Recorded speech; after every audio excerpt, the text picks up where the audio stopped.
सभी को नमस्कार। मैं दोबारा फिर से आपके सामने उपस्थित हूँ। काफ़ी लंबा गैप हो गया, मैं अपनी वीडियो नहीं डाल पाया नियमित रूप से। अब मैं नियमित रूप से आपको वीडियो दिया करूँगा।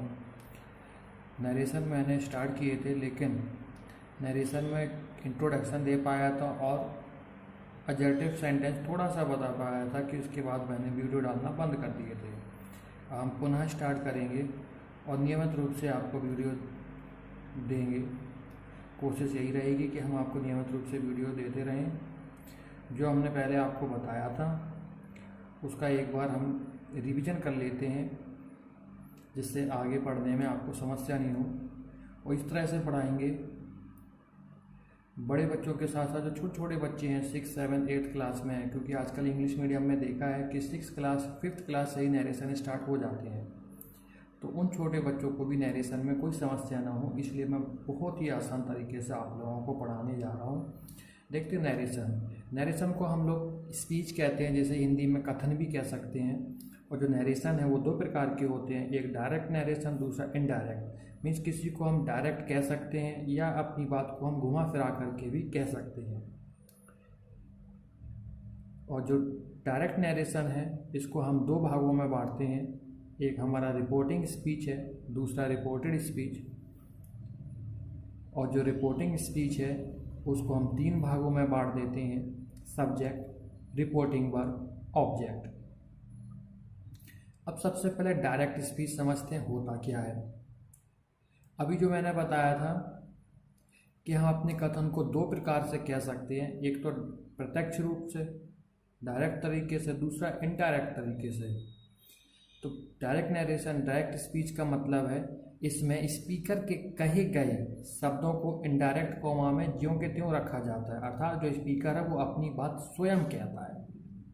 जैसे Ram said to Suresh, mean जो राम कह रहा है, मीन्स राम ने अपनी बात स्वयं कही है। यू आर आ टीचर, तुम एक टीचर हो, तो ये राम ने स्वयं कहा है। तो ये राम की जो भी राम ने कहा है उसे हमने इन्वर्टेड कॉमा के अंदर रख दिया है।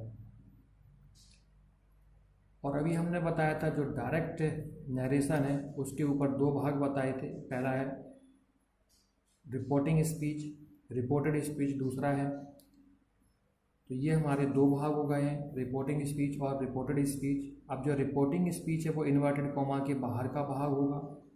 इन्वर्टेड कॉमा के बाहर जैसे राम सेड टू सुरेश, ये लिखा है राम सेड टू सुरेश, ये हमारा रिपोर्टिंग स्पीच है। लेकिन अगर हम रिपोर्टेड स्पीच की बात करें, जो इन्वर्टेड कॉमा के अंदर होता है उस भाग को हम रिपोर्टेड स्पीच कहते हैं।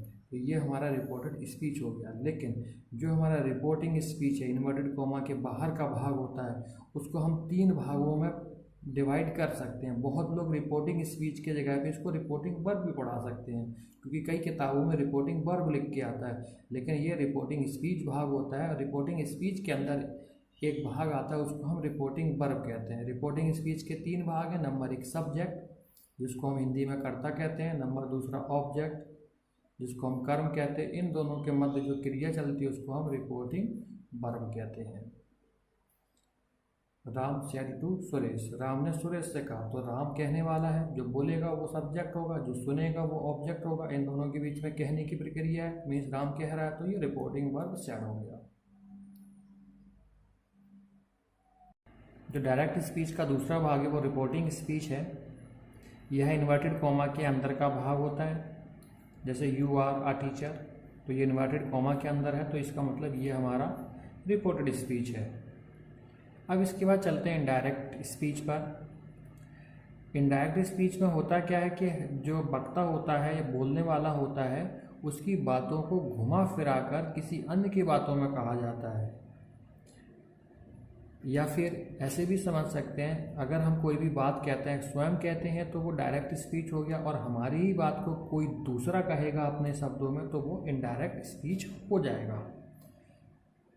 जैसे Ram said to Suresh, you are a teacher, जो हमने पहले एग्जाम्पल लिया था वही एग्जाम्पल चल रहा है। तो ये हमारा डायरेक्ट स्पीच है, क्योंकि यहाँ राम बोल रहा है। लेकिन अब इस राम के शब्दों को कोई अन्य बोलेगा तो बोलेगा किस तरह से सेंटेंस हो जाएगा, राम सेड टू के प्लेस में हमने टोल्ड लिख दिया, Ram told Suresh that he was a teacher. अब डायरेक्ट एंड डायरेक्ट सीखने के लिए हमें टेबल नंबर 1 टेबल नंबर 2 और 3, 3 टेबल इसमें हमने आपको पिछली क्लास में बताई है और फिर से आपको रिवाइज के रूप में बता रहे हैं। टेबल नंबर 1 जो कि पर्सनल प्रोनाउन पर है, इसमें 3 पर्सन्स होते हैं, first person, second person, third person. First person में आई और बी आता है, सेकंड पर्सन में यू और दो आता है, थर्ड पर्सन में ही, सी, इट और दे आते हैं। अब ये सभी हमारे सब्जेक्ट के रूप में है। फिर इनके बाद इसका ऑब्जेक्ट का रूप ये दिया गया है, ऑब्जेक्ट का ये पजेसिव रूप दिया गया है, ये पजेसिव प्रोनाउन है, ये पजेसिव एडजेक्टिव है, ये रिफ्लेक्सिव या एम्फेटिक प्रोनाउन या एडजेक्टिव है। तो ये टेबल नंबर 1 आपको याद करनी आवश्यक है। अब इसके बाद आगे देखते हैं, इसके अलावा एक और टेबल दी गई है, table number 2 change in tense. इसमें क्या होता है, जो टेंस होते हैं वो परिवर्तित हो जाते हैं। जैसे प्रेजेंट इंडेफिनिट है वो पास्ट इंडेफिनिट में बदल जाएगा, प्रेजेंट कंटिन्यूअस पास्ट कंटिन्यूअस में बदलेगा। इस तरह से जितने भी ये दिए गए हैं ये आपके परिवर्तित हो जाएंगे। इधर के जो टेंसेस हैं वो इन टेंस में चेंज हो जाएंगे, लेकिन ये वाले इनमें चेंज नहीं होंगे। ये हमारी टेबल नंबर 2 है जो कि आपको याद करना होगा। अगर अच्छे से डायरेक्ट इनडायरेक्ट सीखना है तो इन टेबल को याद करना पड़ेगा। फिर इसके बाद एक जो तीसरी टेबल है वो याद करने लायक है, वो है आपकी table number 3 change in words showing nearness. जो भी नियरनेस नज़दीकी से जो चेंज हो जाते हैं उन शब्दों को आपको याद करना होगा। जैसे दिस का डैट हो जाता है, दिस का दोज होता है, हेयर का देयर, हाइदर का thither, hence thence, now then, just then, ago before, today that day, tonight that night, tomorrow the next day, yesterday the previous day, last night the previous night, next day the following day, come, go, thus, so या फिर in the way. तो ये table number 3, ये 3 table आपको बहुत ही आवश्यक है direct indirect सीखने के लिए। इसके बाद आगे देखते हैं,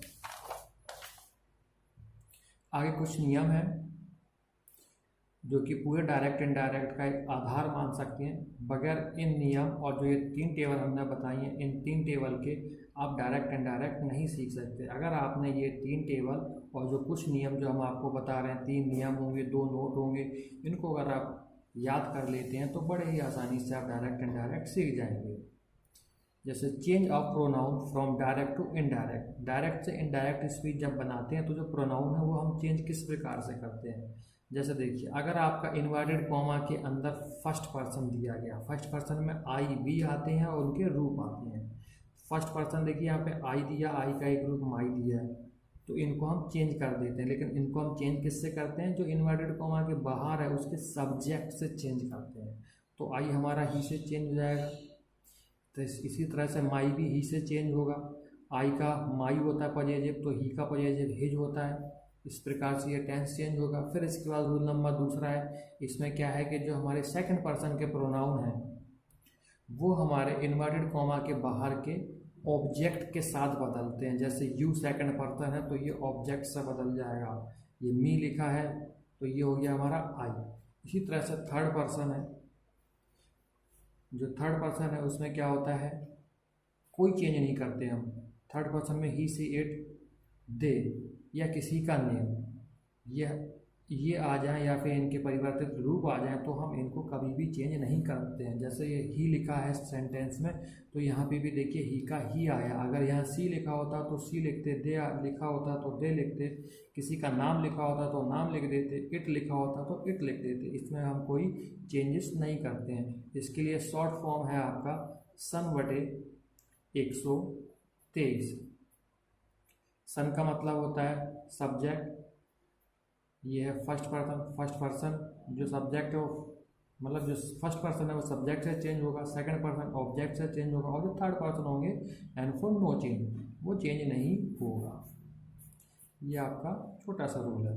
फिर इसके बाद आपके जो आगे नियम है वो है changing the tense of the verb. जो वर्ब है उनमें परिवर्तित। देखिए ये 3 नियम के बाद आगे जो 2 नियम आ रहे हैं वो बहुत ही इंपॉर्टेंट है। पहला नियम है आपका, यदि आपका रिपोर्टिंग वर्ब, इसको बोलते हैं रिपोर्टिंग वर्ब, रिपोर्टिंग वर्ब आपका प्रेजेंट या फ्यूचर में दिया हो, प्रेजेंट में दिया हो या फ्यूचर में दिया हो, तो हम जो ये टेंस दिया गया है जिसमें भी दिया गया होगा बिल्कुल वैसा ही लिख देंगे।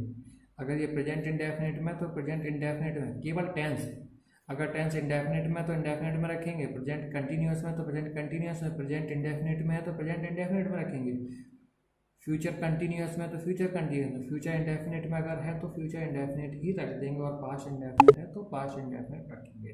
तो टेंस में हम परिवर्तित नहीं करेंगे यदि ये हमारा जो रिपोर्टिंग वर्ब है प्रेजेंट या फ्यूचर में है तो हम टेंस परिवर्तित नहीं करते। इसके बाद हमारा एक रूल और है, वो है हमारा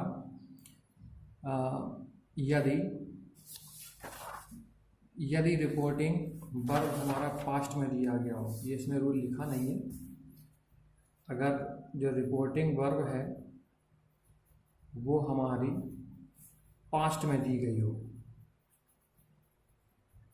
तो हम इस टेंस को टेबल नंबर 2 के अकॉर्डिंग बदल देंगे।